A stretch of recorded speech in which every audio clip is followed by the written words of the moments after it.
Hey, very good morning, good afternoon, good evening. My name is Sean. This is Alex. And you're listening to another episode of Coastal Kings Radio. And today's episode is called Geauga Lake, Too Big to Thrive.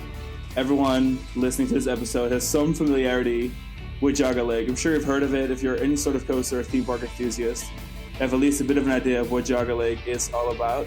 And today we're going to be diving deep into what the park was, where it failed, what it did, how it came to arise, and how it pretty much crashed really painfully. Yeah. So we'll discuss that. We're going to talk a little bit about the history to start off. So I'll have Alex start off with the history because he's the history I buff. put together a comprehensive timeline. There's a lot of different timelines related to Geauga Lake. Some of them are more about SeaWorld. Some are more about Cedar Fair. Some are more about like Fun Time. But my goal was to put together like a super timeline of varying factors that could have had any sort of relationship to the way that Geauga Lake trajected and how it ultimately came to fall. But the earliest, very most beginning story of Geauga Lake as an establishment of diversions would be in 1872, where Geauga Lake opens as Giles Pond and Picnic Lake in Aurora, Ohio, just outside of Cleveland. 1888 is when it officially opened like as an amusement park and when it was given the name Geauga Lake. So when people talk about like when Geauga Lake opened, it's 1888 really was the year that it opened. Their first major roller coaster, the Big Dipper, which is one that stuck around for quite some time. It made it very far before it was ultimately demolished, which was very tragic. But that opened in 1925. Beautiful vintage wooden coaster. 1937, they received their carousel, a Marcus, Illinois Grand Carousel, which you can actually now ride at Worlds of Fun. So if you want to ride a piece of Geauga Lake history, we're going to have a whole section on that. But our first little teaser for that is if you want to ride the carousel that ran at Geauga Lake for over 80 years, you can ride that at Worlds of Fun now. There was management changes and stuff that happened in the first like half a century for Geauga Lake. Nothing too pertinent to like our conversation of Geauga Lake as a theme park dynasty that rose and fell. But then when it gets really interesting is 1966. Yes. So in 1966, the Cedar Point Director of Marketing, Earl, how do you pronounce that last name? Gascoigne. Earl Gascoigne visited SeaWorld San Diego and asked the developer of SeaWorld San Diego, which back then obviously very revolutionary marine life. Yeah, SeaWorld was only 2 years old. And when this it took the world by storm. The whole idea of having a marine theme park or a marine park took the world by storm. And the creator, George Millay, was approached by the director of marketing at Cedar Point to partner up with him and bring a SeaWorld park to Ohio. Given that SeaWorld San Diego was still so new, George Millay did decline. But then in 1968, so I guess 2 years later, that same director of marketing, Earl Gascoigne. I'm just avoiding the last name. He went ahead and created Funtime Incorporated with 3 former Cedar Point employees, and they purchased the Geauga Lake theme park for $5 million. And that's kind of where it all gets really interesting. So now that Earl Gascoigne, within 2 years, had left Cedar Point, started an incorporation with 3 other former Cedar Point employees and purchased Geauga Lake. He renegotiates with George Millay. He's like, okay, now I've got a theme park, and I want your SeaWorld on the other side of the lake from our amusement park. It was a much safer business venture, a much less risky business venture for George Millay at this point. Also because the meteoric rise of SeaWorld had emboldened him to do more projects and things. This would be shortly followed by more SeaWorld parks and Wet and Wild and things of that nature. But basically it was pitched to George Millay as like, if we do these 2 parks together, we will build off of each other. We will be greater than the sum of our parts. Oh, that would have been a good name for the podcast, greater than the sum of its parks. So in 1970, SeaWorld, Ohio, the second SeaWorld park, opens across the lake from Geauga Lake Amusement Park. It was an instant success, seeing an attendance of over 1.1 million guests in its opening year against a projection of only 500,000. So they more than doubled their attendance projections. Needless to say, it was an instant hit.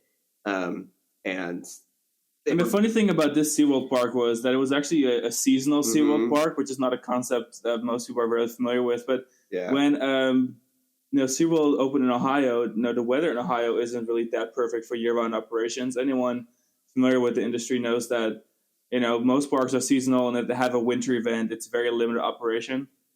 So SeaWorld actually took their animals from San Diego and would fly them in for the summer and spring seasons. Didn't they used to helicopter the orca? Yeah, they would. They would have one or two orcas that literally an orca flying through relocate temporarily to the park in Ohio just for the season and then go back. So the fact that they got 1.1 million guests the first year is pretty impressive, but it's also kind of funny. That's true. That SeaWorld even considered that space, honestly, in my opinion. So 1973, SeaWorld opens their third park in Orlando, which was another huge success. It was kind of opened because Disney was such a huge hit. This was sort of the beginning. Really, it was the beginning of Orlando as a theme park destination because Disney World sowed the seed, but then SeaWorld came and was like, we can do this too. We can make this a place for theme parks.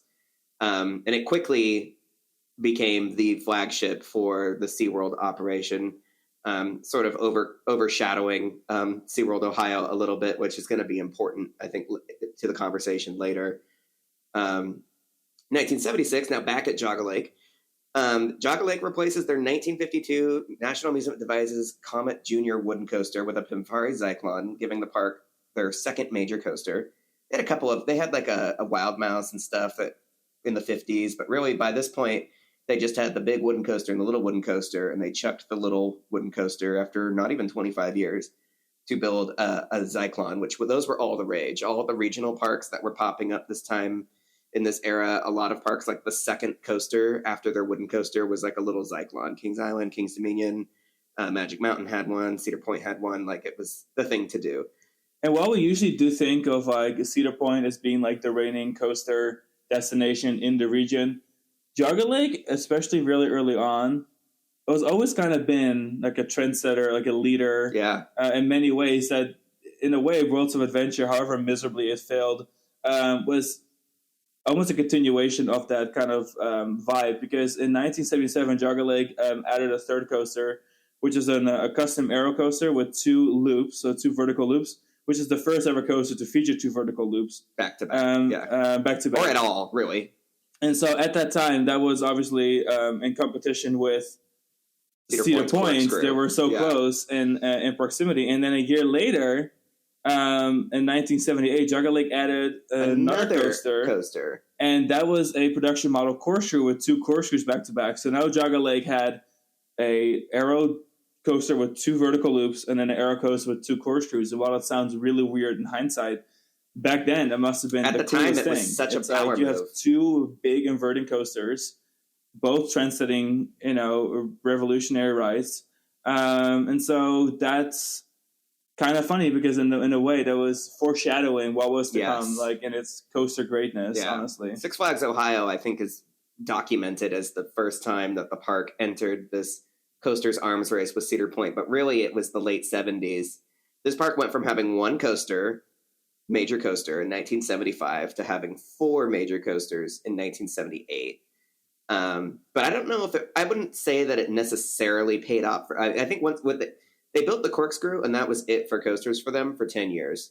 So based on that information alone, you could say that they probably just sort of evened out with their coaster collection. I mean, Cedar Point wasn't terribly prolific in the 80s. I mean, the 80s was kind of an off peak for a lot of coaster development anyways. The 70s and the 90s were much more dramatic, and that was actually reflected by Geauga Lake as well.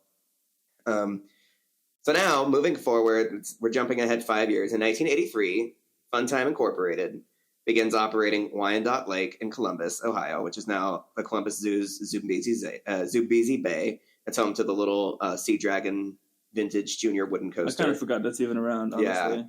Yeah. And they gain a 50% interest in Darien Lake. Geauga Lake also opens a water park as part of their amusement park, and it's included with admission, et cetera, et cetera.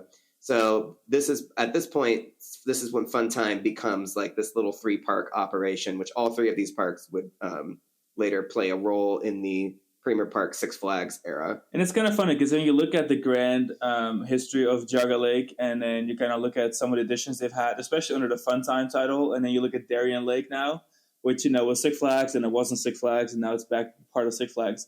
It's fun. There's actually quite a few similarities, like additions that have similar timelines. That absolutely. I actually didn't make that connection until when we did all the research for the episode. So in 1985, 2 years later, SeaWorld's parent company, Harcourt Brace Jovanovic Park Group, announces they plan to acquire Funtime. This is really interesting that SeaWorld, all the way back in 1985, wanted to acquire Funtime and combine Geauga Lake and SeaWorld Ohio. 1985 was the first time that these two parks were on a course for connection. Which is quite a bit ahead of when everyone's timeline of the Geauga Lake Worlds of Adventure kind of hysteria starts. But anyone who thinks that this was some crazy idea cooked up by Six Flags overnight just to be the biggest and the best, it wasn't even their idea. Yeah, see, in a way, it's been in the making. Because when you look at the grand history of Geauga Lake, the moment that the Funtime Incorporated group was started, and that person that started the Funtime group had always had an interest in starting a SeaWorld park in Ohio. Yeah. When they started operating Geauga Lake, they had to plot across the lake,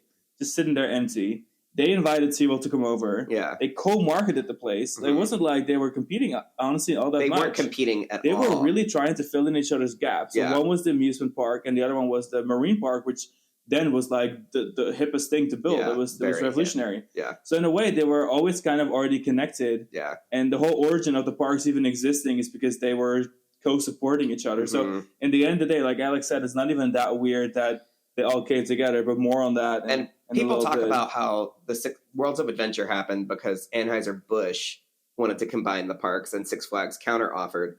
But it's important to note that the original SeaWorld operation, before they were even part of Busch Gardens, when it was just the SeaWorld parks, they were like, we want to buy Geauga Lake and make this into a super park. So that was almost destiny. Like, you could say that when it happened, it was inevitable, and it was a plan easily 15 years in the making. All right, 1987, 2 years later, Geauga Lake announces their first new coaster in 10 years, the Curtis Summers Din Corporation Raging Wolf Bobs, which is a less intense recreation of the famous Riverview Park Bobs in Chicago. It's honestly the funnest layout, though. I mean, it does make a lot of sense. It's like a hand with three fingers. Yeah. They all converge at the wrist. There's like 3 turnarounds there. And then a lot of laterals, actually. A very lateral focused ride. Very ahead of its time. I feel like Cuchulainn at Emerald Park in Ireland carries the same DNA of a coaster with a giant straight first drop. And then the entire rest of the ride is well below the height standard of the first drop. And it's a lot of laterals and a lot of shallow hills in theory, with airtime. Raging Wolf Bobs was sort of a recreation of the Riverview Park Bobs, but if you look at the Bobs from Riverview, it was a much more intense, dramatic coaster. But I think it was in their nature, the Din Summers modus operandi of like rescuing old coasters, and even dating back to the King's Entertainment Corporation years, because this Din Summers was a partnership that was developed out of building Kings Island's Beast and getting that operational. They had always had an interest in recreating old wooden coasters. So like the Coney Island Wildcat, the Coney Island Starliner, building a tribute to a legendary past wooden coaster was, I guess, par for the course for them, even though Geauga Lake was a somewhat random choice, but it was probably just pitched to them as like, this is a great layout that was built once before. And if you're able and willing, and you don't have a better idea for a wooden coaster layout, like we've got one, like we can build this modern reimagined classic. But now this is kind of where the timeline really starts picking up speed. This is when it heats up. Because this is when, we're now entering the late 80s, early 90s. Theme park industry is starting to really boom, especially regionally.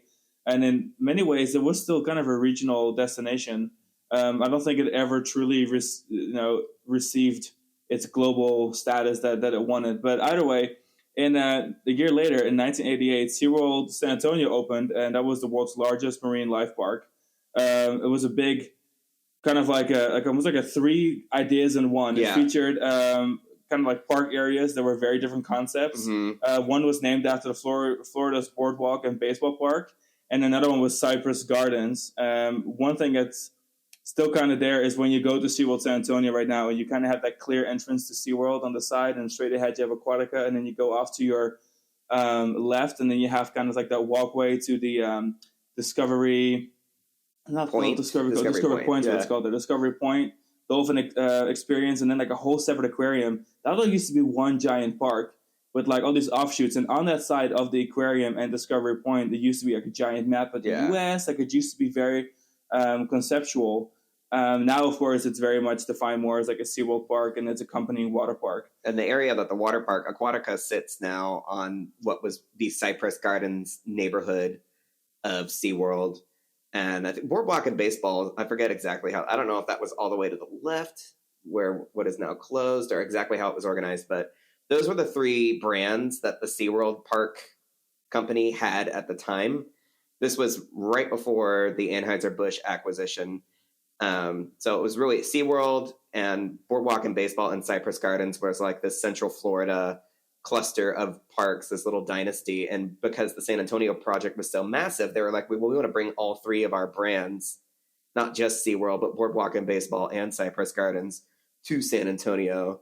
And this really kind of, I think, inspired Anheuser-Busch to really get involved even more now, because now when they acquired that entire group of parks, so the SeaWorld, Boardwalk, Baseball, Cypress Gardens parks, that's when they started kind of putting the Busch Gardens stamp on it, and they really started investing in adding, for example, attractions to the parks later, which I think we'll explain more. We'll talk about this a little bit later, but this is sort of how SeaWorld San Antonio became the prototype Busch Gardens SeaWorld composite with like rides and stuff. Continuing forward, so in 1993, this is like kind of a fun thing that I wanted to include because I felt like it gives a great representation of like what Funtime was wanting to do with their parks. In 1993, Geauga Lake opened North America's first Huss Topspin, the Texas Tornado or the Texas Twister, one of the two. It had a great theming package with a ghost town that had been like destroyed. It was this whole like thematic thing. It was actually very in the vein of what Six Flags was doing at the time with the Time Warner era of editions, where things were very thematic and detailed, and like the experience, started with the entrance of the ride and continued all the way throughout. It was sort of like Geauga Lake's foray into ultra themed attractions, which was becoming super popular with Disney and Universal growing their brands exponentially, with Paramount Parks launching actually that same year and ushering in an era of themed attractions for regional parks. So not only was this like a really unique and well-themed attraction at an otherwise straightforward regional park, but it was also a huge technological advancement and highly culturally impactful. The Huss Topspin is still a legend on the German fair circuit. You can find them in operation all over the world. And it would be the first of many Topspins built in the United States, especially during the Six Flags Premier Parks era. Yeah, it's funny. I associate Topspins every Topspin with like Premier Parks, like Six Flags parks, like literally all of them. I've seen one at, or Yeah, I feel like almost every. There was only a handful Magic. Of Six Flags parks. I feel like that didn't get a Topspin because they were ubiquitous at one point. 1995, Premier Parks purchases Funtime Incorporated, launches a multi-year investment plan for Geauga Lake as well as their various other newly acquired parks. So this is starting at this point is when you really start to see more of the modern similarities between not just Darien Lake and Geauga Lake, but some of the other Premier Parks acquisitions at the time, such as like Six Flags, what would later be Six Flags America, Six Flags New England. This is when they were adding, or even Kentucky Kingdom, like Intamin River Rapids rides. So Geauga Lake in 1996 opened Mind Eraser of Vekoma Boomerang, which that name and that product would continue to reflect the Premier Parks era of all of these parks that had been acquired at this point. And then I think there was only 3 Intamin Rapids rides contracted through Premier Parks. The other ones were at Kentucky Kingdom and Six Flags New England. And they had those were a little bit later because they had like the penguin theme except one was themed to the Batman penguin and one was just penguin themed. I don't know. It was complicated. It was during that period of time where they weren't sure which parks were going to carry DC branding and which ones were. I think the one at Six Flags New England that had the penguin theme, and then they backed out of it at the last minute and just made it a generic penguin themed Rapids ride, but not themed to DC. Anyway, the third of the Intamin Rapids rides built from this era was the Wild West themed Rapids ride that opened at Geauga Lake. And then, like we said, Mind Eraser, the Boomerang, which actually replaced their corkscrew coaster. So finally another modern coaster for Geauga Lake, but their it's kind of funny because coaster lineup didn't have a net increase there. This isn't the only, classic era corkscrew coaster that got replaced by the Vekoma Boomerang. It's like a whole different conversation by itself, but it's kind of funny. Yeah, it's just literally what Knott's Berry Farm did. Yeah, exactly right. So this was the first versions. Now we're going to do cool stuff. But there was 1996 was like a big marketing push of like Geauga Lake being under new management and adding major new rides. 1997, the park opens Mr. Hyde's Nasty Fall, which is a 1950s movie themed, sort of with like a movie theater, mid-century movie theater entrance and station area. This was an Intamin first generation freefall that was relocated from Rocky Point Park in Rhode Island, which had closed.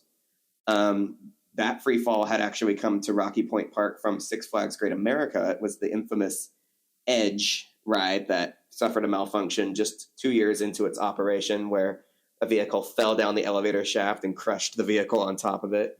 No one was seriously injured, but the press was so negative that it moved Six Flags to sell the ride, which Rocky Point Park took advantage of. And then upon Rocky Point Park's closure, Geauga Lake, Premier Parks, took advantage of the opportunity again to bring a freefall ride to Geauga Lake. Freefall rides were getting super popular by this point, and S&S was already making a huge impact on the market. Intamin's second generation freefalls were out by then. One of those freefalls so late in the game. Yeah. Instead of getting maybe it was a very economical a newer choice. Generation. But by this point, Kentucky Kingdom had already built the first Intamin second gen. I know. I feel like that was such a good fit for them. This is the same year that Pitfall opened at Kennywood. So major. The Intamin second gen freefall was already having a major impact. The Paramount parks had all either bought one or contracted one for every park except Kings Dominion. But I guess it wasn't too late to build an Intamin first gen. I think first gen Intamin freefalls are timeless because they're literally still so scary. But yeah, focusing back in on Geauga Lake, this is a very clear premier move. They also in 1997 announced Serial Thriller, which is a Vekoma SLC. Mm-hmm. So they got the Vekoma Boomerang, did the Vekoma SLC thing. Much like a lot of the other projects also got that. We're talking most of the premier parks. Six Flags New England. We're talking Six Flags America, Elitch Gardens, all of them kind of got the Vekoma, duo package. Most of the SLCs were called Mind Eraser, but since they'd already given that name to the Boomerang, they went with Serial Thriller, which I still think is one of the coolest. Isn't the most it was a cute name, and name too. It only got reused once for the SLC at Astroworld, right? And then in 1998, so it was the year that Premier Parks acquired Six Flags. And this is also when Premier Parks changed its name to the Six Flags name, given it was the branding was so strong. It's name. of course you're going to keep the branding. So their plan was to revive the old Indiana with coasters from Opryland, USA, and from Riverside, which is now Six Flags in England. They canceled that plan and focused on the Six Flags parks instead, because now they had this giant portfolio, and that included, all the Six Flags parks, which at that point were still the bigger, more impressive parks, especially during the Time Warner era, which came shortly before, which just meant a bunch of really nice, awesome theming. The Six Flags parks were, I think, in a decent spot at this point. It was all going to go downhill quickly after, but at this point, Six Flags I think it was a good acquisition. 1998 was the last great year for Six Flags. The premier Six Flags acquisition, I think, is also... they gave us some amazing stuff, like X, and Deja Vu. They built some cool stuff, but, again, the focus wasn't where it needed to be. That's a whole different conversation. But so Old Indiana Resurrection was canceled, even though they had acquired 6 roller coasters. Premier Parks sent the SLC from Opryland to Marine World, Six Flags Marine World, to beef up their complement along with the Vekoma Boomerang they added. And the reason why this is pertinent with Geauga Lake is because the Ferris wheel that was already in operation at Old Indiana was moved to Geauga Lake and renamed Americana. And that Ferris wheel was also in operation still. But ultimately, it just speaks on, it was one of many short-term, like very short-sighted choices. And the way things can change so quickly when acquisitions and things change hands. Like the old Indiana project was like wheels in motion. Like there was every intention of building those 6 coasters, resurrecting the park. Like it was happening until it wasn't. Because as soon as they acquired Six Flags, they just they dropped it overnight. Like they were like, nope, we're not doing this anymore. Which is funny because later in the story with the Paramount parks.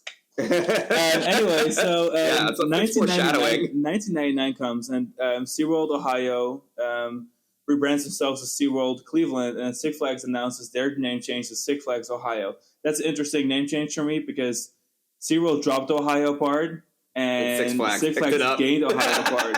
And this is also the start of kind of a tumultuous future, though, because originally there was, of course, the branding agreements between Geauga Lake and SeaWorld, and they had been marketing together. They kind of like rose to the occasion together. And this is where the relationship gets kind of sour. Six Flags did no longer want to market along with SeaWorld. In fact, they were kind of in competition with each other.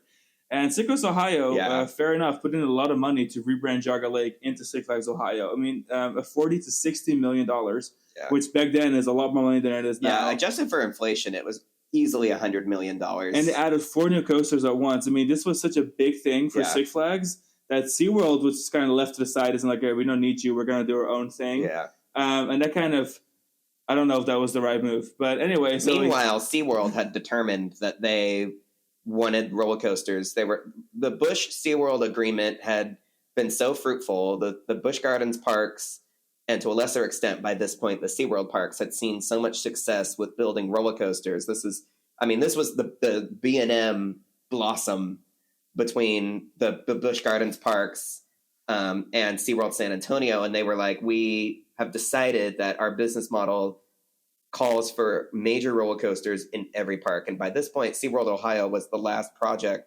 It was the last property that either didn't have a coaster or had no plans for a coaster. Right, I guess San Diego didn't have a coaster yet.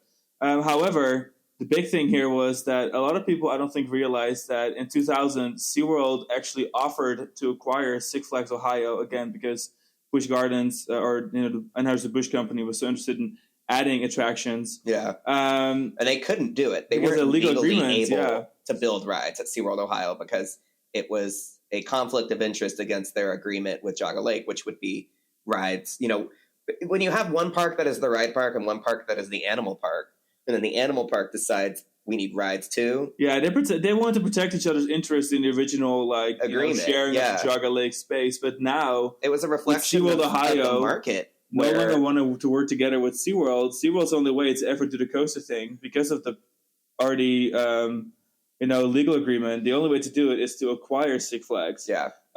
Six Flags said absolutely not. We're just putting in all this money. This is going to be our new big Cedar Point. We're all hype. We're not going to include you in our plans. Six Flags actually decided to counter-offer to acquire SeaWorld Ohio, and Anheuser-Busch agreed. And so they actually purchased SeaWorld for only $110 million, which is a steal, which makes me think Anheuser-Busch knew what they were doing. I think Anheuser-Busch was happy to get out. They saw it all happening. Okay, we cannot build coasters. We cannot fix this park up. And it's a seasonal park, and we have to move our animals every in and out. Exactly. So, if we cannot operate this park as a roller coaster destination, and because we cannot legally do it or we cannot combine ourselves with the other park, then there is no future for the SeaWorld. So they gave it up for a steal, which I think... I mean, if you look at the prices later, we'll kind of go over again the acquisitions and the pricing and who made money off of this and who lost money off of this. I'm sure you know that what the answer is going to be. But Six Flags got a steal, but I think that the writing was slowly already on the wall, honestly.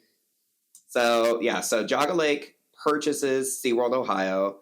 I mean, it makes total sense because the 3 other SeaWorld parks, which are open all year, SeaWorld San Antonio, huge success. SeaWorld Orlando, becoming a global icon.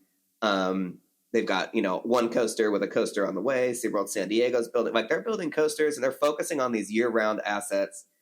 So I think it makes perfect sense why Busch would either decide they want all or nothing. Because they're like, if they couldn't buy Six Flags, then they're like, well, we're going to sell this park and we're going to focus on our other projects because they're honestly easier successes. They're less volatile investments than SeaWorld Ohio by that point.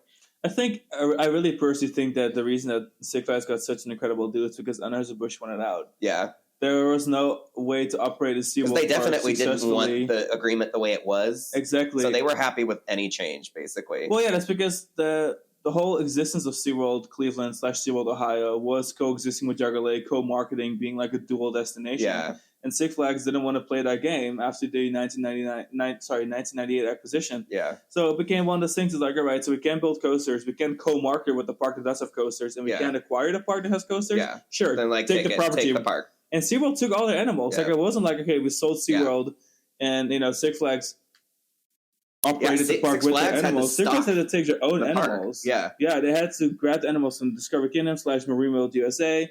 They had to grab the animals from Great Adventure. And they acquired a lot of animals. Like for example, they didn't have a killer whale in their group, so they actually acquired their killer whale from a lease. They leased it from Marineland Antibes, which is located in the Mediterranean in the south of France. And so crazy. Then she was shipped over with like a bunch of fishes because they had an aquarium to stock, and they couldn't just clear the one aquarium they had at Marine World, Discovery Kingdom. So there's just a lot of things Six Flags had to do to fill that side of the park. To do this. And I don't necessarily know if that was the smartest move. Of course, none of these moves were very smart. Premier Parks was just like eyes on the stars. They were like, we're gonna shoot for it. We're gonna do it. I mean, it was no easy task. It wasn't cheap or straightforward, which is, I think, why the 110 million figure actually kind of makes sense when you think about the work that Six Flags had to do in one off season to completely restock and staff and train an animal park. But that was the problem, and that was one of the many problems. So, so when Six Flags Ohio was rebranded to Six Flags World Adventure in 2001, they turned the entire lake, how I'm going to describe it, so both parks on both sides of the lake, into one giant park. And you know how big that park was, babe? 700 acres. And for anyone that doesn't know what 700 acres is like in the theme park world, the original Disneyland park, which is a pretty large park, it's actually 70 acres. And if you look at currently the world's largest theme park, which is Disney's Animal Kingdom, that's 500 acres, but that includes the entire safari and the whole Serengeti Plains of whatever. And a huge backstage. That is all included in that number. And the infield for the giant train ride. If you're going to imagine having to walk around the outside of that because there is a lake in the middle of Geauga Lake, that tells you all you need to know. Yeah, it'd be like if there was a walkway on the perimeter of Animal Kingdom that completely encircled every attraction, including the safari and the train, and that was your main midway. Became the largest park in the world, and there's never been a park that has been larger since. Not even close. So they just added these 4 new roller coasters, which, all at once, boom, boom, boom. Yeah, and now 3 major e-ticket coasters plus a large kiddie coaster. X-Flight. And then they added X-Flight. Right after, which was actually, funny enough, the Vekoma Flying Dutchman that was taken from a canceled Cedar Fair order. Oh, no, sorry, a canceled Paramount order. This was still Paramount. Canceled Paramount order. And they actually placed one in Six Flags America, because it was close to King's Dominion, which was the original park that also ordered one. And then they placed this one here because it was close to Kings Island, which also ordered one. So it was like Six Flags is kind of like, all right, well, we'll take your rides to the parks that don't want it. We'll put them in our closest parks. Yeah. And then included X-Flight, which I do think is a cool addition if you're going to compete with Kings Island and Cedar Point. Yeah. As at this point, there was 3 players in the market. And they were all directly competing with each other pretty much. And so that was a good addition, I think, to add, for sure. Yeah, unfortunately, Vekoma was not in their Slay era. I mean, they were certainly in an ambitious era, but not in a... their balance sheets looked cute. They struggled with fulfillment because, this is the same year that all the Deja Vus opened, and they all had tremendous issues. The original Vekoma Flying Dutchman at Paramount's Great America was a huge technical operational nightmare that would later involve the ride being completely disassembled, reprogrammed, and reconstructed at a different park. So Paramount was so dissatisfied with Stealth that even though they had already ordered 2 new Flying Dutchmans for Kings Island and Kings Dominion with, frankly, better layouts, and a lot of other improvements, Paramount was like, we're backing out of this. We can't do this to the other parks. Like, we don't trust this product. And Premier Parks, who like had not a care in the world, was like, heck yeah, we'll take them. Six Flags at this point. Premier Parks era Six Flags was like, we'll take them. And then, out of spite, I feel like one would have ended up at Geauga Lake anyway, but then I think just as a jab at King's Dominion and Kings Island, they put them in the parks that were geographically closest to their original destinations. So then, in 2002, Six Flags actually tried getting a hypercoaster off the ground, which they did receive city approval to build a hypercoaster. But I think at this point, the financial troubles were starting to stack up so badly, because now you have a theme park that is the largest theme park in the world. And we're going to talk about some of the problems that the park had a little bit later on. But I just don't think there was any reasonable way of doing that. So instead, or maybe not instead, but a part of the master plan was to add a water park. Yeah, a huge expansion to the existing water park. So they would have a large water park, large marine life park, and large wild rides park. And then it was 3 parks in one. Like, they really marketed that. The marketing of it, 3 parks in one. So Hurricane Mountain, which headlined the re-theme of the existing water park into an official hurricane harbor, was a record-breaking slide tower at the time. It really does look hugely notable. Yeah. But by this point, I think Rome was already falling. It was starting to crumble by 2003. We must keep one thing in mind when we think about this whole thing. There is Six Flags as a corporation, which had been, especially for the last couple of years in the 90s and the early 2000s, had been pushing expansion to its absolute limits. I mean, we're talking about parks in the Netherlands, Belgium, they all over the entire existing chain of European theme parks. And then it's just and they were all being turned into something greater. So you had Six Flags Great Adventure adding 20 new attractions. You had Discovery Kingdom with its Marine World editions, and then so this were just okay, we'll put a coaster at each park, or an Six Flags America physically doubled the size of their park in 3 years. Yeah, we're talking, they took these parks and they just blew them up. They put 4 new coasters at Walibi Holland. Yeah, Six Flags Holland. It was insane. 3 or 4 new coasters in Belgium. I mean, it was so many coasters that Six Flags was adding. And they had parks that they had no business owning, absolutely not. Wyandotte Lake and Bellevue. There's no reason. Absolutely, why? So Six Flags was over here throwing money into this pit of building the biggest steel coasters they can build, relocating or reallocating additions from park to park to park. It was like a ride rotation program. We'll talk about this in a little bit. Before the rides even existed. Everything that came to Six Flags Ohio was intended for a different park. Even Parque Warner Madrid is caught up in the mess, because that whole development just got some rides that didn't fit elsewhere. Or Walibi or Six Flags Belgium was supposed to get a GIB, Giant Vroom Boomerang, couldn't fit it. Boom, they moved it over to the Madrid project. There was so much going on within Six Flags that wasn't working for a corporation, and now we're looking at this singular park, which is maybe even their biggest headache of many, many headaches. I mean, the migraine party was real. For considering how much faith and trust and pixie dust they threw at Geauga Lake, it may have come to a surprise to shareholders, to the public, to the media, that it was at the top of their list of assets to divest when they started entering bankruptcy protection in 2004. So in 2004, because of the bankruptcy nearing, honestly, Six Flags just started shedding all of its assets. This is when all the a lot of the European projects were the Wallaby parks transformed back into Wallaby after 4 years. And so, believe it or not, their big dream project that was supposed to compete with Cedar Point, that was supposed to be the biggest theme park in the world. It was such an incredible financial nightmare. And again, we'll dive into why in a little bit. They actually went ahead and sold Six Flags World Adventure. And just to kind of throw out some numbers here when it comes to their attendance, their attendance in 2001 was actually at their peak of 2.7 million for a regional park. In 2001. In 2001, that's actually insane. Really good. Or a really seasonal park. But then just within 3 years, it went all the way down to 700. So they lost 700,000. So they lost 2 million in attendance over the course of 3 years. So having a park that is so large that it needs to have at least 2 million, at least. I mean, honestly, probably closer to 3 if they're annually just to operate the place. It went down to 700,000 in attendance. I mean, there's really small European parks that have one roller coaster that do better than that. Yeah. So it was so drastically deserted, and the operation was such a mess that they had no choice but to sell off the park. It was such a dramatic bell curve. I mean, think about it. You're adding all these major e-ticket roller coasters back to back to back. You have no way of paying for them. And then you bought a whole other park.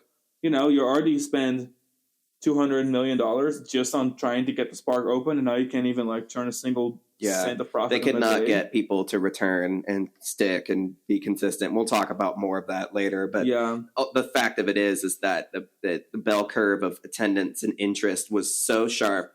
Even Six Flags couldn't have believed. They had no idea that it would be such a stark decline. So at this point, Cedar Fair came in and bought the park for $145 million. That is a crazy figure. That's a crazy figure. And we'll discuss a little bit more of the figures in a little bit. But just to consider, it was a steal for Cedar Fair. It was Six Flags needed to get rid of the project. Yeah. They needed to do something. They needed to liquidate. They needed to shed these assets. And honestly, they could have probably put it up for even cheaper, or it wouldn't matter. They need to get rid of it. $145 million probably didn't even cover the actual value of every ride in the park, which we'll also discuss. Yeah. So in 2005, so I didn't realize this until we started doing research for this podcast, but I can remember this vaguely as a child, watching this unfold. I went to Cedar Point in 2003 as a kid, and we thought about going to Six Flags Worlds of Adventure on the same trip, but we were living in Tennessee at the time, and it wasn't on the way. So we went to Kings Island on the way home instead. No regrets. But I remember the brief period of time where there was a Cedar Fair, a Six Flags, and a Paramount Park all in the same state, competing for a fairly small piece of pie, I think. And then when Cedar Fair took over, I had forgotten, but the sale to Cedar Fair happened 1 month before the opening of the 2004 season for Geauga Lake. So Cedar Fair basically had 4 weeks to rebrand an entire Six Flags park without any intellectual properties or anything. And it was a mess, though. The scramble was unreal. And this was before the rebrand. Paramount acquisition, mind you. Paramount's acquisition would come 3 years later. This was the first time that Cedar Fair had acquired a park with... Okay, this might not be true, but I think it's true. This is the first time that Cedar Fair had acquired an existing amusement park with intellectual property that they did not also acquire, which meant that they had to remove it all. Because acquisitions like Knott's Berry Farm is what gave them Peanuts.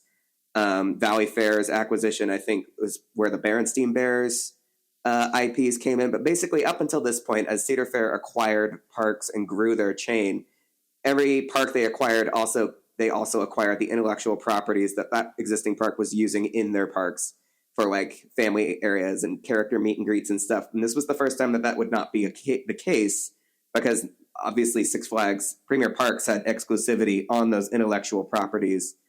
So a couple of examples are, we had a Batman Night Flight, which is a big B&M coaster that they've rethemed to Dominate, or renamed. I shouldn't call it retheme. Yeah. Renamed Dominator. Slapped this really weird logo over the Batman logo. On top of the Batman logo. And they did the same thing for Superman. So things weren't even removed. They were pasted over. Yeah, so we had Superman, the Ultimate Escape. Escape, that's what it was.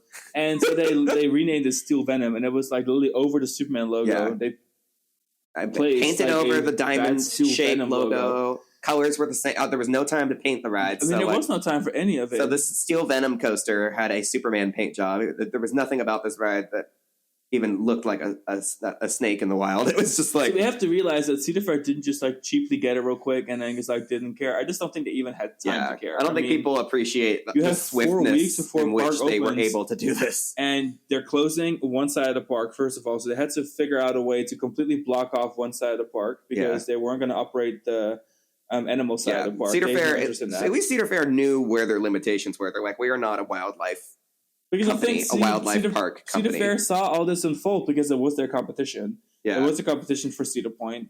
They saw the 2.7 million figure in 2001. They saw the competition. Of course, they've been closely watching what Geauga Lake or what Six Flags Worlds of Adventure was doing, what wasn't working. I don't think they swooped in and said, "Oh my God, what did we acquire?"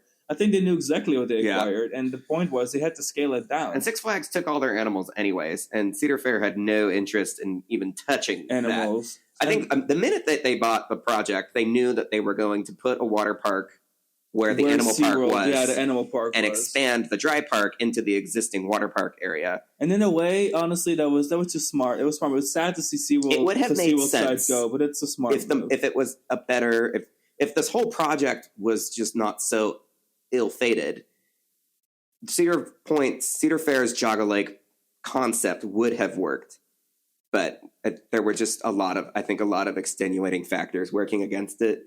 Yeah, so they called that side of the park in 2005 Wildwater Kingdom, which was, again, where the SeaWorld Animal Park was first. And so they moved some of the rides from the old Hurricane Harbor, which they renamed to Hurricane Hannah, which is even wilder. Yeah. They moved some of the newer slide editions over to Wildwater Kingdom. It was such a weird transition. Which includes one of the super big towers. Yeah, the Hurricane Tower. Yeah. They moved it over to the Wildwater Kingdom side of the park, and then eventually closed Hurricane Hannah side. So that was the beginning of the downscaling. So 2005 and 2006, both water parks were open. Yeah, it's not so wild. It's super wild. And well, no, 2005. Wasn't that when Hurricane Hannah closed? Oh, no, you're right. It was 2006. Yeah, it was, I was having trouble with the timelines, too, because in my mind, I had forgotten that the water park didn't have an even, that they didn't close one water park and open the other. But, so in 2004, they renamed the Hurricane Harbor to Hurricane Hannah, and it was just called Geauga Lake, the park. And then in 2005, they renamed the whole property Geauga Lake and Wildwater Kingdom. And Hurricane Hannah was still there, but not really even being marketed or talked about. It wasn't like they said, we have two water parks. They were You know why that's the case? Because when you look at the overall timeline, and if you look at the park map of what Cedar Fair acquired was Worlds of Adventure, they took away almost like a corner of the park. So they took away Hurricane Hannah, which bordered Mr. Hyde's Nasty Falls, Steel Venom, and X-Flight. So they just cut off that whole corner and said, okay, that corner is gone. It's the most terrible corner of the park anyway. Yeah. It was like it was a very ugly corner. It was rides, parking lot coaster especially central. For the having times. The go-kart track there in the middle was rough, and then putting the water slide tower in place of it was only slightly better. But yeah, so I think that's why that kind of happened that way, and I think also that's why maybe it took an extra year. And then when they took Mr. Hyde's Nasty Fall away, it just became a parts donor for. This was the same. Drop. This is around the same time that Six Flags now entering a new management hierarchy. That's when Six Flags cleaned house on all of their Intamin first generation free falls too. So we're lucky that the Mr. Hyde's Nasty Fall they took everything that was salvageable and sent it to Cedar Point as a parts donor for Demon Drop, which not only kept Demon Drop open for the remainder of its tenure at Cedar Point, but helped facilitate the relocation of it to Dorney Park. My theory is that if they didn't have the spare parts from Mr. Hyde's Nasty Fall, not only would the ride not have been able to be relocated to Dorney Park, but it would have been just demolished by now. So then it's in a way, is when the downscaling continued again. Yeah. They took out Steel Venom, X-Flight, closed Hurricane Hannah's, Mr. Heights was already gone. So at this point, that corner of the park was gone. They threw the axe down on that little corner.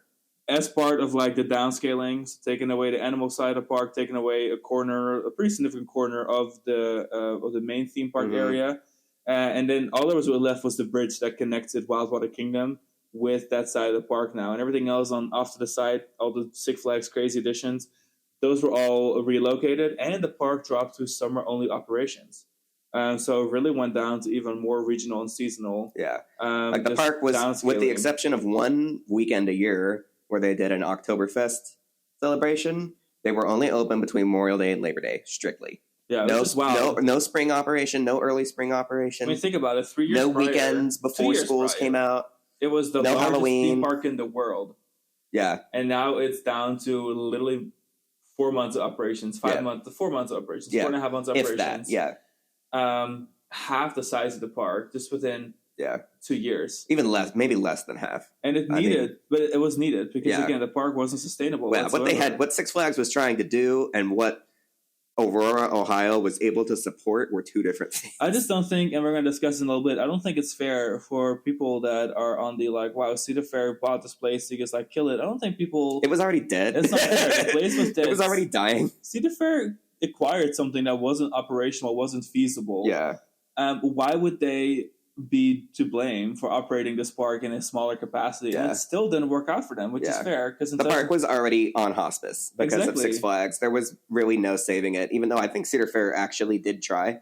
There's this conspiracy theory that Cedar Fair didn't actually want to operate the park at all, but they did it for like PR reasons. And I'm like, nobody cared. This was before social media. PR joke. It would have been a lot for the park to go through. I think they really thought that they could turn it around and make it work. Because people also need to remember, at this point, Cedar Fair wasn't a large chain. This was a big acquisition. This was pre-Paramount, so they had like 8 parks. So the real reason I think that the park, so let's flashback a little bit. The park closed for the end of its season on 16th of September on 2007, and then a couple of days later, Geauga Lake was announced it was closing. They didn't give a prior announcement. They just kind of decided in the offseason, like, all right, you know what, we're not going to reopen this next year. People were pissed. And they just kept the Wildwater Kingdom part open. And a lot of people were like, we didn't get a chance to go. You should have given us notice. You should have let us know. I'm like, you can't say that a park is closing. I mean, unfortunately, in shareholder capitalism, you can't announce that your park is closing and then run it for another year. But here's the thing. Cedar Fair had also just acquired Paramount Parks, and at this point, they suddenly had their hands full with 5 additional parks for a chain that was relatively small. Yeah, you have a failing theme park that all you're trying to do is make it work, and now you have 5 other parks to worry about that, honestly, in their own way, had fixes. But I think the fixes individually for the Paramount Parks were a lot more approachable than trying to fix Geauga Lake. Geauga Lake was a park with assets. They had something they could use. And that was honestly just saving the chain. And I just don't think that the Cedar Point versus Geauga Lake competition really was that much of a thing. Because Cedar Point was successful. Worlds of Adventure was not successful. They could have done nothing, or Worlds of Adventure would have closed themselves. Cedar Fair didn't need to buy it. They didn't buy out the competition. They weren't competing. Failing. They didn't need to see there was no competition collapse. I mean, they could have just sat there and not done anything. Cedar Point's attendance was probably 3 or 4 times Geauga Lake's attendance when Cedar Fair acquired it. So there was no competition. So, at that point, it's like Cedar Fair didn't acquire it to compete, to close out its competition. Yeah. They saw an opportunity of a park that was going to close down anyway. It was being sold for dirt cheap.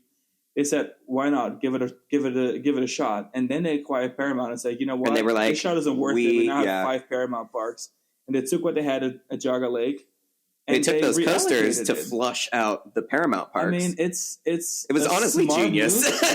And I don't even think it was an evil move. It was just like there was so much that happened that was so smart. Like, for example, before I talk about this point, I want to say that there were a lot of people who thought that it was shady that Geauga Lake just announced after they already closed that they wouldn't reopen. It's like, well, signs were there.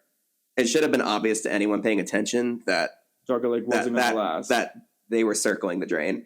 Exactly. In fact, like Raging Wolf Bob's in that last season derailed, evacuated. The Villain train. Yeah, by this point they had given up on the PTC trains and put Villain's 3rd train because they took the mid-course brake run off of Villain. And for everyone listening, if you want to close a look at what the park had to offer, if you're not super familiar with Geauga Lake, we talk about the coasters. We're going to talk about the coasters, I think, a little bit more when we talk about they got relocated. But also on the coastergames.com, we're going to have all of the timeline and all of the coasters and the park maps. It's going to be like a big deep dive into this project. So I know we didn't mention the Villain much before, but Villain was a big wooden roller coaster added by Custom Coasters International. Exactly. And so it had 3 trains and they moved 1 train to Raging Bob's. Anyway, that's what we're discussing. So Raging Wolf Bob's had a they had given up on the PTCs already. It was running 1 train. The attendance was so abysmal by this point. I mean, they couldn't even fill the trains on any coaster think about it. You had 2.7 million, and 3 years later, you're reduced to 0.7 million. I mean, this is a crazy cut in attendance for a park that was the largest theme park in the world. But the writing was on the wall. The Villain train on Raging Wolf Bob's derailed. They had to evacuate the ride mid-track. They could not, and the train never made it back to the station. The ride was demolished with the train still derailed mid-track. I mean, Cedar Fair was still in the mode of like downscaling, and for all intents and purposes, they could have considered operating the park in 2008 and saying, "Well, Raging Bull Pops is out. We still have 2 other wooden coasters to take care of." You know what I'm saying? So like, it wouldn't have necessarily been the reason or like a clear indicator, but it just made so much sense that they were like, "Oh wow, yeah." It's one of those retrospective 2020 things. So Wildwater Kingdom did continue to operate until 2016 as like a regional water park. They actually only added like 1 or 2 small things, including like a almost like a game area where you could like, what is that little back tossing game called? Like you have midway games? Cornhole. Is it cornhole? Oh yeah, cornhole. Whatever, yeah, cornhole, whatever it is. You throw a bag into I don't know. a hole. We're not from the South, so. And that was like an attraction for Wildwater Kingdom, which is dark. And they added a wave pool, which I think you need a wave pool if you're going to operate that single water park. But the kind of sad thing is... It was the 3rd wave pool that Geauga Lake had built. They built one, Funtime built a wave pool, and then demolished, and then Premier Parks demolished it and put a kiddie area there, and built a new wave pool in Hurricane Hannah, and rerouted the monorail and everything to accommodate this new wave pool. And then Cedar Fair closed that wave pool with that water park side and built the new wave pool. Isn't that wild? But yeah, now imagine it's 2014. Let's just pick a random year, 2014. It is a good 7 years after Geauga Lake was just stripped from everything, kind of slowly half demolished. And now we drive up to this water park that's seasonal. And there's a giant parking lot that can hold cars for 3 million attendants easily. And you walk in through this little like entry walkway that is the old entrance street of SeaWorld. And then you have this little water park that has like 1 major slide tower, a pro slide tornado, a wave pool, and a cornhole section. I mean, guys, it was dire. It was bad. It had to go. It's amazing that in 2016. It's amazing that Wildwater Kingdom even lasted for those 10 years, especially when you're at the park and you look across the lake and you see the abandoned Geauga Lake, the still standing Big Dipper. Like, it was just super eerie and negative. It was eerie, and eventually ominous. that same year that was also leveled. And it was 2017, I think. Because Cedar Fair still owned the land. Yeah. That's one thing people don't realize. They closed the park, but they owned the land. They operated the water park on the other side of the lake. Originally, they wanted to sell it all as one piece, and then that was not successful. And, they're still struggling with it. They're still, but anyway, the future of this land is still very unclear. Yeah, there's always new plans. Right now, the plan is, it's always like retail, entertainment, housing. They want to put a restaurant in the SeaWorld aquarium. Like, they've got all these things. So, I think these are just all like ideas that are never going to come to fruition. Pretty much. That's kind of the history. So, 2016. Okay, now Wildwater Kingdom's dead. We're here. Everything Geauga Lake. 130 years of fun ended. But let's talk about some of the reasons it really failed, because it was doing pretty good until. Can I say this on air? Big Dick Energy. Yeah. From Premier Parks, Six Flags came in and said, "This is going to be our Cedar Point. We're going to compete with Paramount's Kings Island. We're going to compete with Cedar Point. We're going to pushed, and then it turns out that the Emperor really was naked. That they could not will this into existence. They could not decide that it was just going to be a success just because they wanted it to be. Exactly. Basically. So we'll start off with a couple of points. So I'll start off with the fact that this was a 3 parks product for a price of 1. In rural Ohio. You don't say that lightly. Most people don't have the money to pay for these 3 parks. Like, it was like a once a year, either SeaWorld or Geauga Lake, and if you had luck, maybe both. But the mission price was so low that you have to operate facilitate killer whales and dolphins, and also operate a 6 brand new roller coaster that cost millions to install. You just connect to the park in infrastructural ways that are so expensive, and now you have to operate all of that at practically the cost of 1/3 of what you would need to charge, right? Wasn't working out. And of course, having all these new additions would cost years to pay back. If we're just looking at Geauga Lake or Worlds of Fun on its own, now talk about all the Six Flags, like I mentioned earlier, completely miserable. They focused mostly on big marketable attractions, not on sustainable operations or a good guest experience. And this was a chain-wide issue, but it's highlighted at Six Flags Worlds of Adventure. Infrastructurally around the park, you had small roads, you had no hotels nearby. I mean, in fact, there was like the hotel thing is really important down the street. That was the official Six Flags hotel, but it wasn't even a hotel. It was like a motel. And now we're looking at the fact that Six Flags World of Adventure is the world's largest theme park, and the closest decent hotel option is 40 minutes away. How are you going to go for multiple days to a theme park that is the size of a resort if you cannot even stay near the site? The roads aren't even wide enough for the traffic going to the park. The way that they had a perfectly healthy ecosystem going with the two separate parks. Because let's say that it costs like $30 to get into SeaWorld and it costs $30 to get into Geauga Lake. We're talking, this is like the 80s. And your family, that they live in Pittsburgh or Columbus or Cleveland or wherever, can go for $30 per person and go to one park. And then maybe a month later or 2 months later in the summer, they all pay $30 again to go to the other park. And both parks are perfectly large. Obviously, putting the two of them together, creating the world's largest park, meant that the two parks separately were large and had a lot to do. They were both one-day parks. Now, you fast forward, Six Flags has turned it into one park that now costs, let's say, like $45. Now, your family is going to this place, paying $45 to get into this place that takes 2 or 3 days to do everything. But Six Flags is still making $15 less than what it would cost to charge people $30 for each one. Right.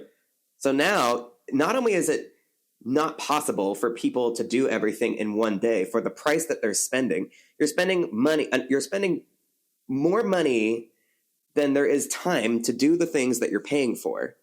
And it's still less money than what Six Flags needed to run the park.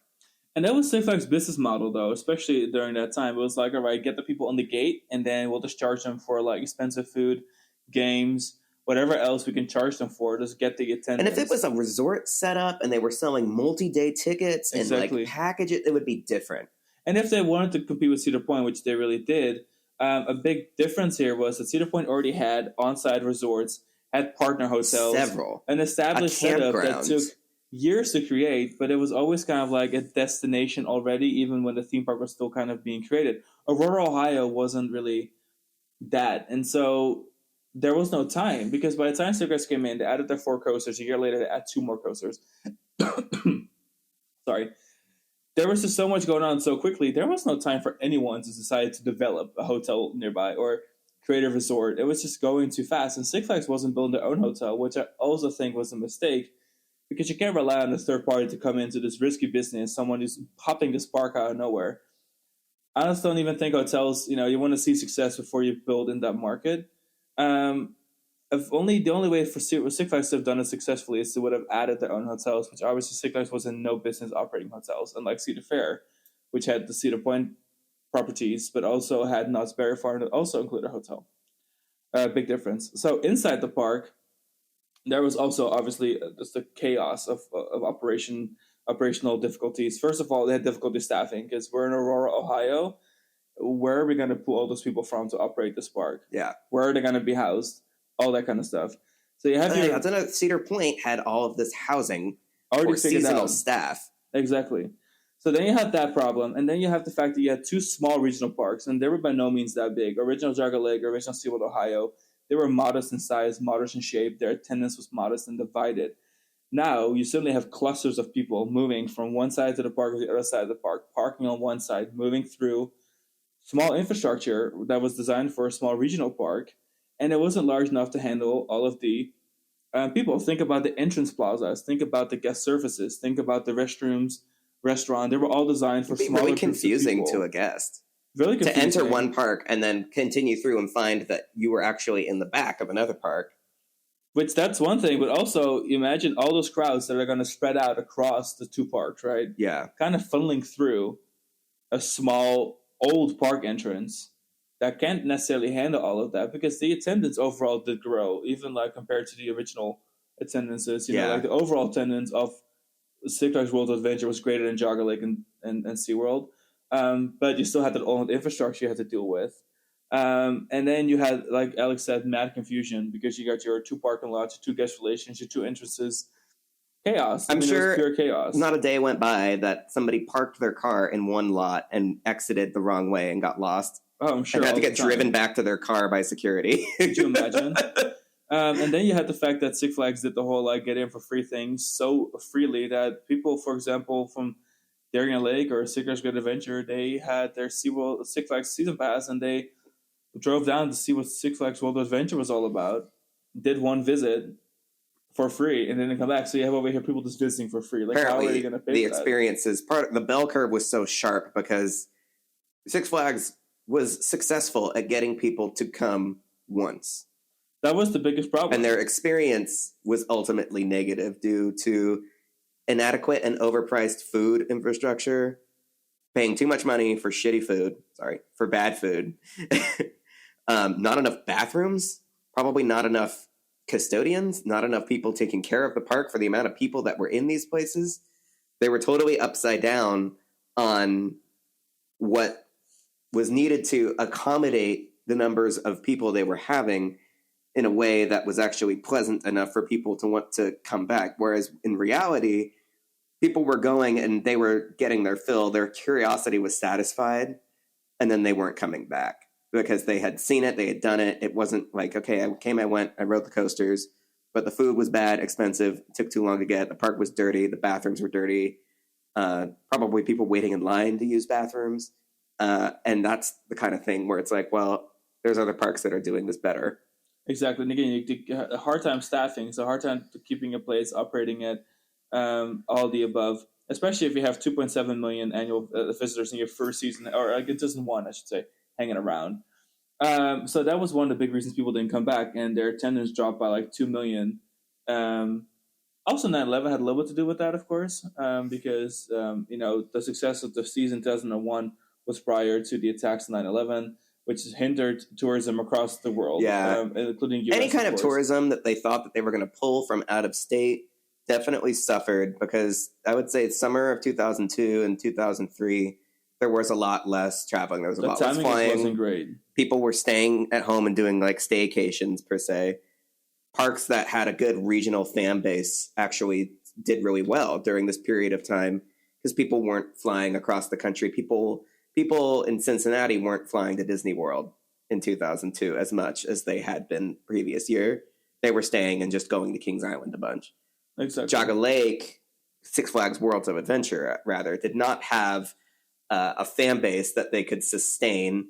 It was either too expensive for people to go, or the experience was inadequate for what they were charging, and people would not return. They did not have a pass holder base that was going to keep them afloat during things like the 9/11 travel recession. And more importantly, in 2008, when the economy crashed, I mean, if Geauga Lake hadn't already closed, if Cedar Fair wasn't already closed, I mean, 2007, the country was thriving. Like the local economies, theme parks, the industry was doing great. So if there was no saving Geauga Lake before the recession would have killed it. Exactly. It would have had not a shot in hell. So I think at this point, anyone listening should have a decent idea of why Six Flags Worlds of Adventure was just never going to work out. But now, and obviously why it ultimately failed, but there's a couple of misconceptions that we have to kind of discuss. So we already kind of discussed the fact that the attendance actually did hit the numbers that they were hoping for in the beginning. So Six Flags Worlds of Adventure, there's a misconception that they never got the crowds, that they never got the attendance. That's not necessarily true. They did get the attendance for a very short window, like we just described. There's just way too many factors for people to not return. Mm-hmm. And for the visitor number, just 3 years dropped by 2 million out of 2.7 million to begin with. And every Six Flags park was suffering similarly. I remember this era for Magic Mountain and their attendance struggling because as much as they pushed to draw people in with amazing new rides, the experience overall was suffering so poorly that people would turn to any other alternative. Exactly. In California, whether that was Knott's Berry Farm or Disneyland, or in a place like Aurora, Ohio, where people would just go to Cedar Point or Kennywood or just anywhere, Waldemere, like anywhere else, where their experience would not be undercut by the flashy attractions. And this is something that we mentioned earlier, but SeaWorld Ohio, I'd always shared marketing with Geauga Lake. So they were really co-supporting each other, bringing in more money per square foot than obviously Six Flags ever did.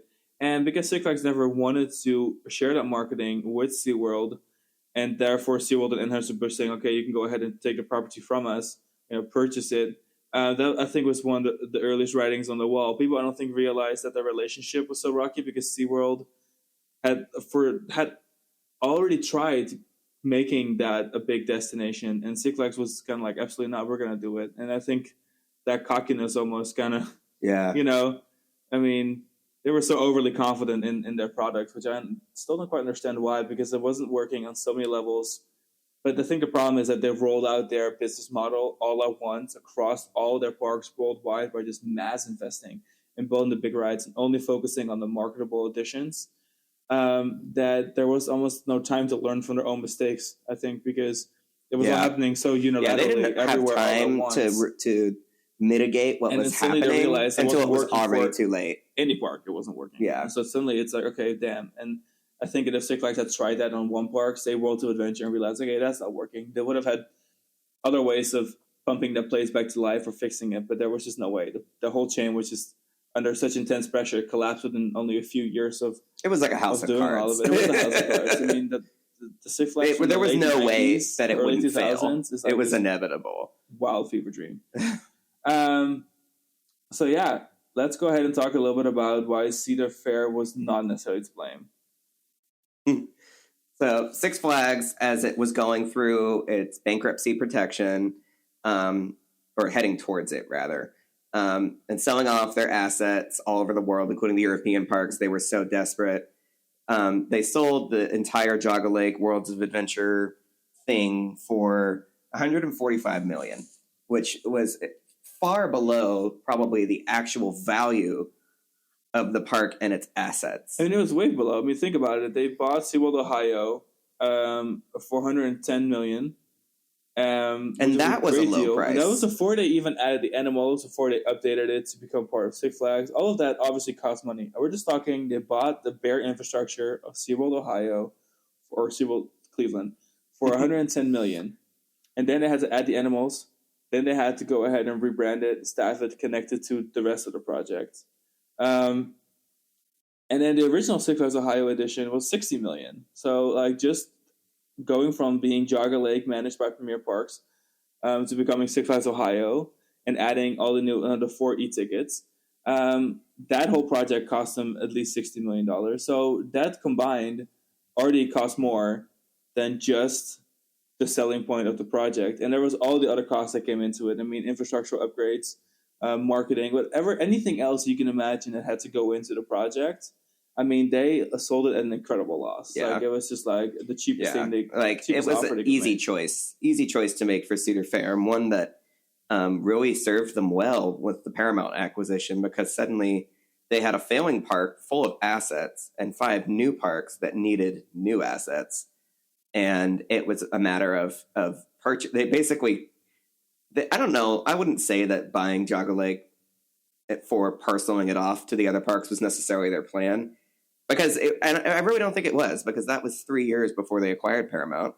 And it's at not that like point, that was, yeah, exactly. All of their parks by that point were pretty much where they needed to be. They had great success fleshing out the Paramount or the original Cedar Fair parks throughout the 90s with like all the Morgan Manufacturing hypercoasters, and like, you know, Cedar Point was, you know, having tremendous success as like the roller coaster capital of the world. And, you know, it wasn't like at the time, it wasn't like necessary for them to buy a park like Geauga Lake just to parcel it off and send coasters to their existing parks, because their existing parks were probably exactly where they needed to be market share wise and attractive wise and all of that. So I think it was fair to say that Cedar Fair really wanted to do something with this park, and it wasn't and even if it failed, which was entirely possible, and they did fail, it wasn't a huge risk because of the value of the assets that they'd acquired, because it was so cheap.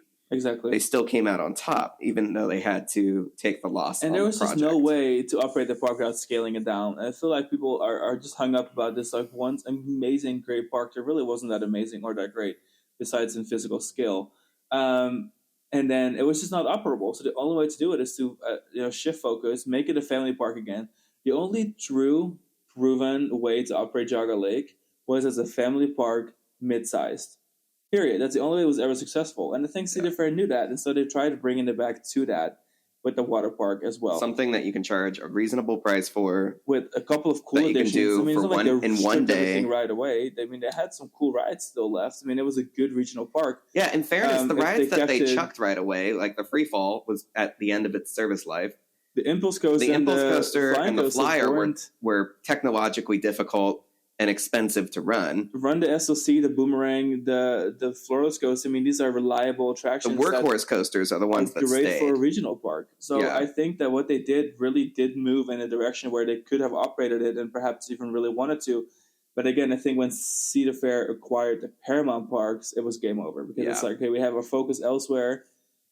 This park is just like old Indiana all over again. You know, it's 5 parks where it does work out pretty well. And so that's just all things to really consider. And I think of all parks that are in the Cedar Fair collection back then, again, it was just the weakest park. I don't even think it was necessarily about the competition. I don't think it was really competition for more than like a year or two for Cedar Point. And then it really wasn't. And I think saying that they bought out the competition to shut it down is just a wildly aggravated response by a coaster or local enthusiasts. I just don't think it's a realistic idea of what actually happened at Geauga Lake. Yeah. So our last part of the episode is, I think, one I'm really excited for. Is actually we're going to discuss some of the rides that they had, where they are now, all that kind of good stuff. Yeah, what happened? Because you may not realize, but you probably have been on a Geauga Lake attraction. Yeah. Because it was practically Cedar Fair just purchasing a giant collection of brand new attractions that could also easily be reused and relocated. And they stocked the whole portfolio of parks with nice additions from a steal. And it was especially useful with the recession. Exactly. 2009 and 2010 were not years that parks necessarily had resources with which to spend money. Cedar Fair and Six Flags, I think, were slightly in different positions because, like I said, those recessions forced people to stick closer to home.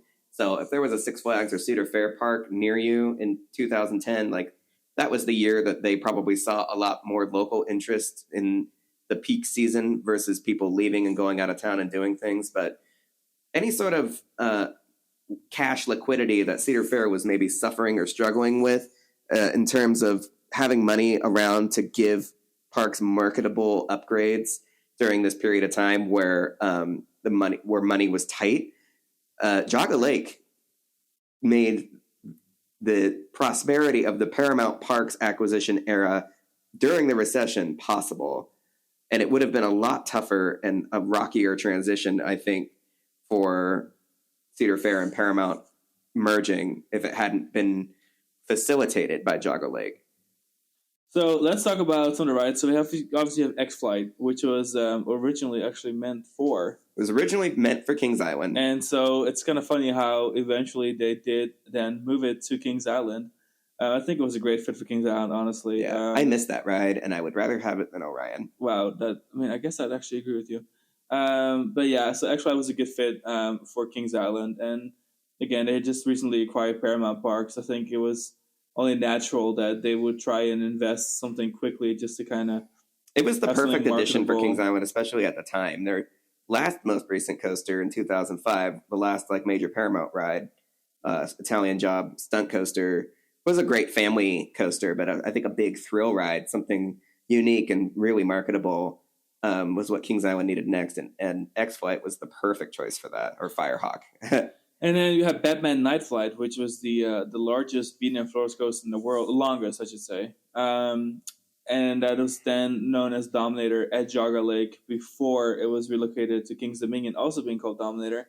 And the cool story is King's Dominion was kind of painted in a corner when it came to B&M. So because B&M had an exclusivity deal with nearby Busch Gardens, Williamsburg. Parks were started around the same time. They were kind of competing from their inception, almost like in a parallel way. And so having that B&M exclusivity for Busch Gardens, Williamsburg really was a good thing for them.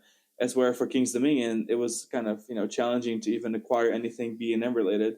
But the loophole was that if it wasn't contracted for the park and just like a relocation, that was like the loophole. So Dominator was the first and only B&M at King's Dominion, which is great because it was a big lawn ornament, and now they had a B&M. So I think that was actually one of the cooler relocations. Yeah, Dominator for King's Dominion was so awesome for them. And it was really quite different from anything at King's Dominion or even the B&Ms that were at Busch Gardens. It was marketable. It was a floorless multi-looping coaster.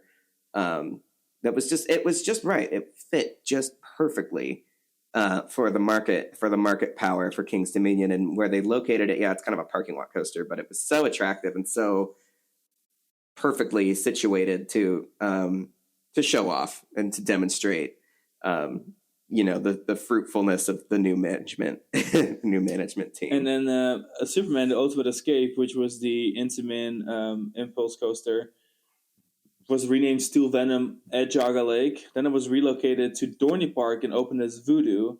Bad press. People did not like that. Well, it was Six Flags. It was Six Flags. They already had the trademark for Voodoo. Oh, really? I thought it was like just no. It was Six Flags already had the trademark for Voodoo, so they issued basically. So Cedar Fair was in violation of that trademark, so they had to change the name. Anyway, so that was changed to Possessed, which I think is a cool name. Yeah. Serial Thriller, which was the Vekoma SLC, was rebranded to Thunderhawk by Cedar Fair during the Geauga Lake era. It got this wild color scheme, like yellow and orange. I don't know who thought that was a cute idea. It was very popped. Yeah, you're gonna take out like 3 other major coasters. It was very Wild Adventures. That was renamed. That was relocated to Michigan Adventure as Thunderhawk. Got a better color scheme. Honestly, it runs really well. Yeah, I love that SLC. Oh, and so Superman Ultimate Escape. You'll notice like there was a 3-year gap between it leaving Geauga Lake and being added to Dorney Park, and I think it was the prototype. Twisted Impulse coaster. I think they had to send it back to Intamin for. I think it needed a spa day or two. Because there was the fact that X-Flight and Ultimate Escape left Geauga Lake at the same time before Paramount Parks was even acquired, and Geauga Lake opened at Kings Island a year before Possessed opened at Dorney Park. Interesting. Like there was a big Possessed in all theory should have opened earlier. It should have opened first. They could have theoretically opened that in 2006 or even 2007. But I think the reason it took so long for it to come to Dorney was, there was probably issues with the city too.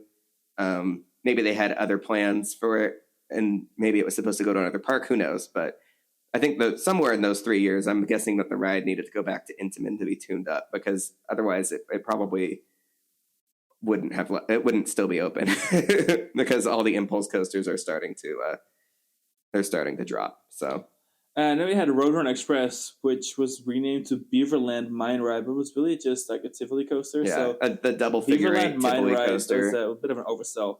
That was renamed Roller Coaster. Wow.